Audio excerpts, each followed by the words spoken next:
So what even is Euro nymphing? We've all heard the term. When I think of Euro nymphing, I think of the guy with the man bun, 7,000 pieces of accessories on his vest. I think of craft beer. I think of the guy that looks like maybe he dabbled in a little bit of gay stuff in college. But let's not be too hasty. Euro nymphing catches fish. It is a pragmatic, no frills way to just put numbers of fish in the net. So let's not be too hasty with all this. It catches fish. Why does it catch fish? One, trout feed 90% subsurface. This has been pounded into our heads since day one. What's different than Euro nymphing and indicator nymphing? Euro nymphing, you're taking heavy flies, tungsten beads, lead, and you're crashing them to the bottom where the fish feed, and you're dragging them through likely holes. You don't have to match the hatch. You don't have to wait for that nymph to slowly fall into the fish's feeding zone. You're crashing it in there and you're dragging it through over and over and over. It is a pragmatic way to catch fish, and it catches a lot of fish. You need to not even look any further than competition fishing. You find these guys, Devin Olson, Lance Egan, Josh Miller, these guys that are fishing world championships, and look at how they're catching fish. They're Euro nymphing. When they can, they're Euro nymphing because it simply puts tons of fish in the boat. It is a pragmatic, utilitarian way to get a bait in the fish's feeding zone and keep it there the whole time. It may not look supernatural. You're not matching the hatch completely. You put it on a jig hook, heavy, dragging it through there. Who cares? You're catching fish. You wanna be Brad Pitt from River Runs Through It. Grow up. Let's catch some fish.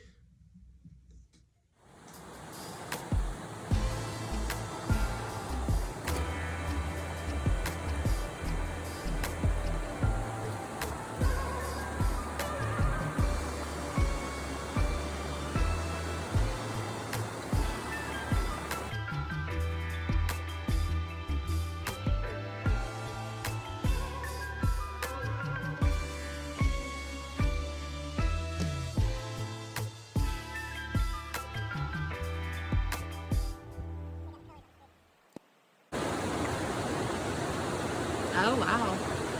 Beautiful.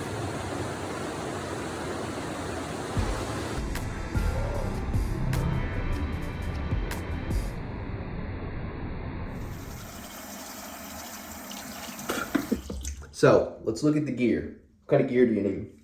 First, let's start with the rod. You are dragging your fly through the riffles. You're using your rod to guide those flies down the hole, down your run, down your beat, whatever. So it needs to be long, 10 foot. That's probably the shortest I'd use. I use a 10-foot 3-weight. Why 3-weight? Oh, because you're detecting tiny little bites from trout. Also, they're going to hit that fly pretty hard if it's coming through that riffle fast. So you're setting the hook. You want a little bit of shock absorption on that. So 10-foot 3-weight, 11-foot 3-weight, maybe even a 4-weight if you're Johnny Rambo, whatever. 10-foot 3-weight, that's the standard.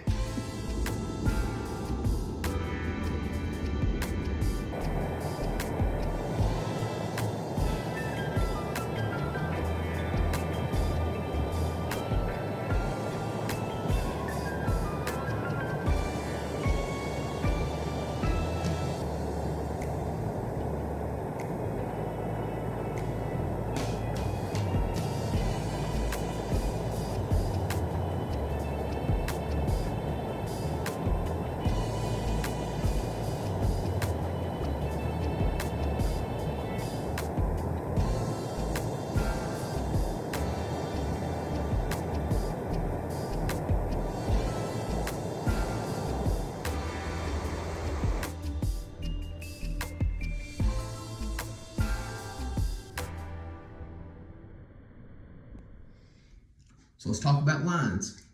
We got the rod covered. Now we have to put line on that rod. Everybody knows you have three parts of fly line. You have the fly line itself, the leader, and the tippet. Euro nymphing is a little different. One, you don't even need fly line. Yes, I said it. You're gonna see I have Euro nymphing fly line on one of my reels. You don't need it. My fly line hasn't ever touched the water. You could go straight backing to a fluorocarbon. Yes, I said it, fluorocarbon leader. I come from a bass fishing background. Look at these muscles and tell me I'm not a bass fisherman. Come from a bass fishing background. I go fly line to 15-pound red label cigar to 12-pound red label cigar to my cider material. Cider material is just bright monofilament that helps you see more bites. I feel 90% of my bites. That's why I'm using fluorocarbon. Fluorocarbon is more sensitive than monofilament. It doesn't stretch as much. Fluorocarbon, 15-pound fluorocarbon, 12-pound fluorocarbon, cider material to a tippet ring. All a tippet ring does is an easy connection to your tippet. Tippet, I normally go anywhere from 4 to 6x. So you have fly line, which you don't need. They make your own nymphing fly lines. Use it, or you can just go straight backing. There's nothing wrong with going backing to leader, cider, tippet. Nothing wrong with that. Your fly line's not ever going to touch the water, so what does it matter? You're not using the weight of the fly line to carry your flies out there and flip them over like a river runs through it. You're lifting and you're lobbing them like a Guggen, like an idiot. So what does it matter? It looks stupid. It catches fish. Are we out there to catch fish, or are we out there to look like Lefty Cray or whatever? We're catching fish. That's what we do. So fly line or no fly line, fluorocarbon leader, cider material, tippet. That's all. That's all you need.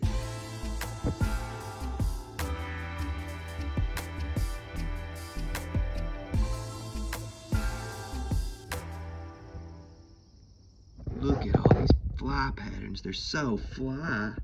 Actually, pattern of fly means very little to me when I'm Euro nymphing. Bead size is the biggest factor. 2.3 to 3.3. I'll vary those sizes. I'm fishing small mountain streams, so there's not a ton of variance in the conditions I'm fishing. 2.3 if I'm fishing really small flies, or if I'm fishing a little bit slower water. 3.3 is fast water, bigger flies. Most of the time, I'll be fishing a number 14 with a 2.8 millimeter bead. That's the average for most scenarios. As far as patterns go, there's as many patterns of this as you can think of, because everyone kind of wants to have their hand in it, and they're easy to tie, and fish normally will bite about anything when you're Euro nymphing. So we got a few different patterns. Waltz worms. Waltz worms are a staple. There's a natural one up to kind of a flashy one. The UV maggot. For stocked trout, the UV maggot is a killer. If they're freshly stocked, I don't know why, but they eat that with reckless abandon. Blowtorch. There's a page on YouTube called About Trout. James Garrison shows you how to tie that blowtorch. Wonderful fly. Dirty Politician, another wonderful little attractor pattern. And that's all you're really fishing is attractor patterns. Fish fast through a fish's face. And just doing it repeatedly, and eventually they bite it. It's just pragmatic. Guide's Choice Hare's Ear, some thread Frenchies. Just a normal Frenchie's good. Iron Lotus is a good one to get on the bottom. You get the Milkman. That Milkman's pretty decent. The Red Dart, Lance Egan's Red Dart, that's a staple. I think it kind of mimics a bait fish, so they tend to love that one. They hit it pretty hard too. That's one of the, it's almost like a streamer bite when you get bit on it.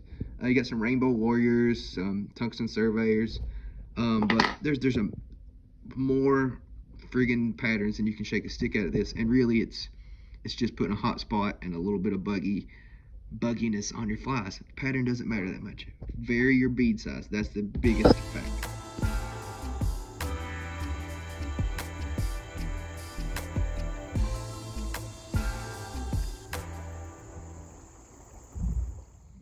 So what have we learned today?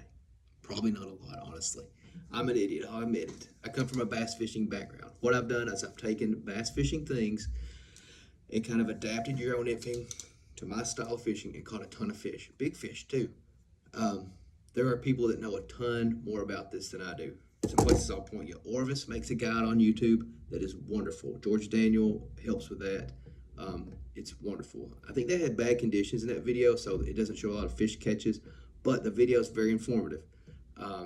Another, Lance Egan. Lance Egan is a Euro nymphing genius. That's what he's famous for.